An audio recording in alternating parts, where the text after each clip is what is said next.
Come in.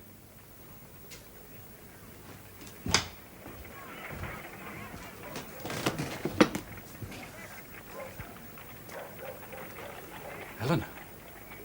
You will think it most extraordinary conduct on my part to visit you like this unaccompanied. But I have a piece of news of such particular importance to yourself that I hope you will forgive me. Of course. Anything that brings you... Please, I will keep my visit as brief as possible. In short, I have just seen Colonel Brandon, who is so incensed by your mother's treatment of you that he wishes me to convey his desire that you should accept the living of Delaford. Colonel Brandon offers me a living. But why? For the reason I have just given. He is a good-hearted man and, like the rest of us, greatly distressed to hear of your disinheritance. Oh. Now I see it. This is your doing. You know you are too good to me. No, you are quite mistaken. Elinor? I do assure you, you owe it entirely to your own merit. I have not said one word upon the subject, and am to act merely as go-between.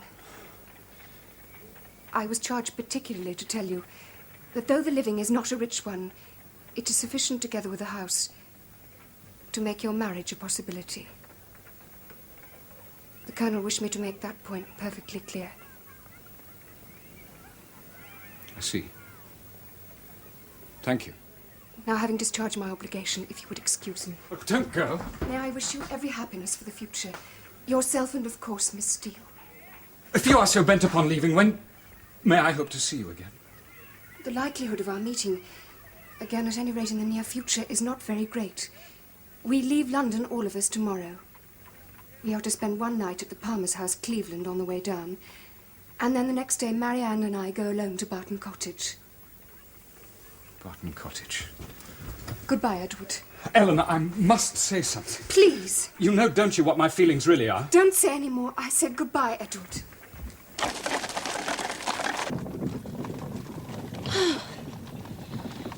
Oh, what a journey. Oh, well. Only 10 more miles. I warrant you gals will be as glad to get out and stretch your legs as I shall. Oh, bless you. I have no doubt Charlotte is this moment running back and forth, ordering this and that for our arrival.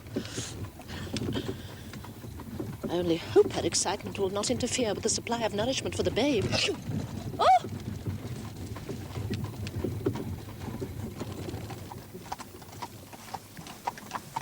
There. Oh, there it is. Oh, doesn't it look splendid? Oh, girls! Girls! I've tried giving him his feed. He slept all the way from Marlborough, almost as far as Bath. Oh, he's a good boy, isn't he? A good boy. He's a fine, strong, manly boy. Shall I take him, Mamma? Oh, indeed, sir. He's perfectly happy with me, ain't you? Ain't you, sir? Marianne. Very well. Mrs. Jennings, if you don't mind, I think we'll go upstairs. Yes, certainly, dear. Oh, Mamma! Can somebody help? She's fainted. There. I knew she was unwell in the carriage. Did I not say that she was unwell? Oh, she's contracted some horrible disease on the journey. I know it. Nurse! Nurse! She has a high fever. Oh, Mrs. Jennings, what can we do? Send for a physician, my dear, as quickly as possible. I'm afraid there can be no question of your sister continuing her journey until the fever is fully abated. None whatever. Well, how long might that be? Well, that's very hard to say, very hard to say. The crisis may not be reached for another 48 hours at least. Crisis? This is always a point of crisis in these fever cases. Putrid infection. Oh, it's a purely medical term, I assure you. An infection? Yes, dear. Then I must take him away immediately. Yes, I fear the worst. Mr. Palmer's sister will have to take us in, however inconvenient. Oh, the poor little fellow. I must get him out of the house immediately. Nurse! Nurse! Well, I'll send up a bottle of physic. You give it a draught every 4 hours, night and day. No heating foods, plenty of liquids. I'll see her again tomorrow. Thank you, Doctor.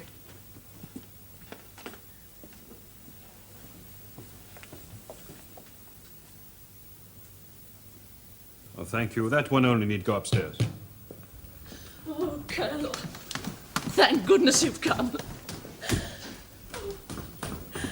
I thought for a moment you'd be too late. Too late, madam. What's happened? Poor Marianne. Oh, of course, I knew as soon as we left Marlborough that she was unwell, but I thought perhaps it was the motion. Miss Marianne. I've never in my life been so glad to get to the end of a journey in all my days, never. Am I to understand that Miss Marianne is ill? Ill? My dear Colonel, she could scarce walk through that door, she was so weak.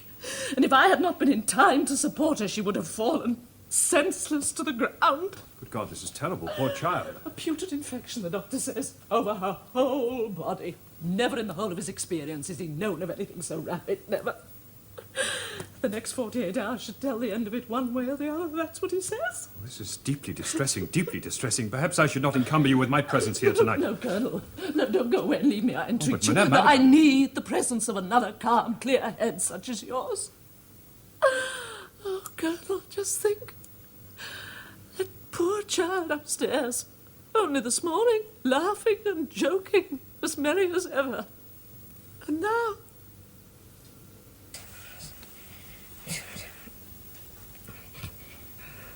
Marianne. You should read Cooper.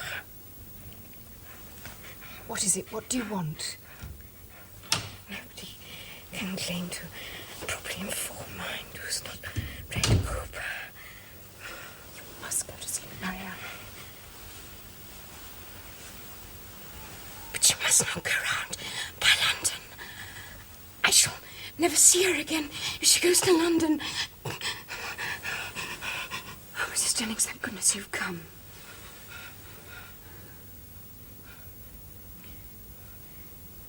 Was there no letter, Mamma? Oh, poor thing, she's wandering. She's dreadfully flushed. Was there no letter? There. He promised He would write. He promised. He will, Marianne. Now go to sleep. No, he will not. He will not. He will not. I think we'd better send for your mother. The Colonel will go. I'm sure of it. If he were to leave now, tonight, she could be with us by this time tomorrow. I'm sure of it. I'll go and find him at once. Thank you, Mrs. Jennings.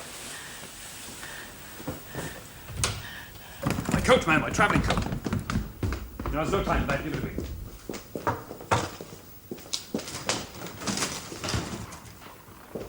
On the road, Vivian, and drive like the devil.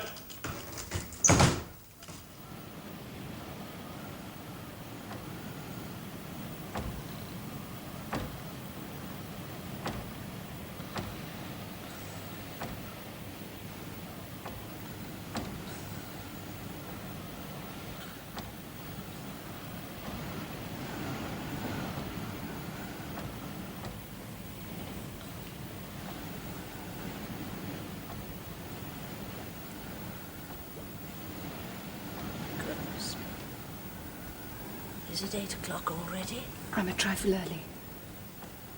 How's she been? Peaceful. Quite peaceful. Mrs. Jennings, I hardly dare say it, but I really begin to feel now she may get better.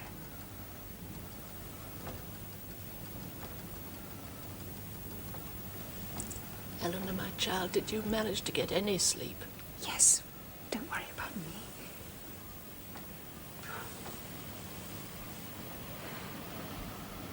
To think that in 2 hours' time, Mother and Colonel Brandon may be here.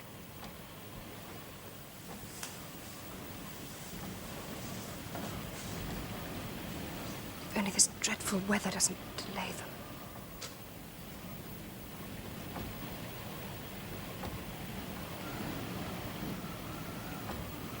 Now promise me you'll call me, mind, the moment the carriage arrives. But you may be asleep. Never mind. Promise. Very well, I promise. Mrs. Jennings? Oh, dear Mrs. Jennings. I hardly know how to thank you. Oh, fiddlesticks, fiddlesticks. I fear that at times one or other has treated you with rather less respect than is your due. Nonsense, my dear, nonsense. There's nothing I enjoy more than the company of young people. And you and your sister could not have treated me with greater sweetness and civility if you'd been my own daughters. It's very generous of you to say so, madam. Call me mind the moment the carriage arrives.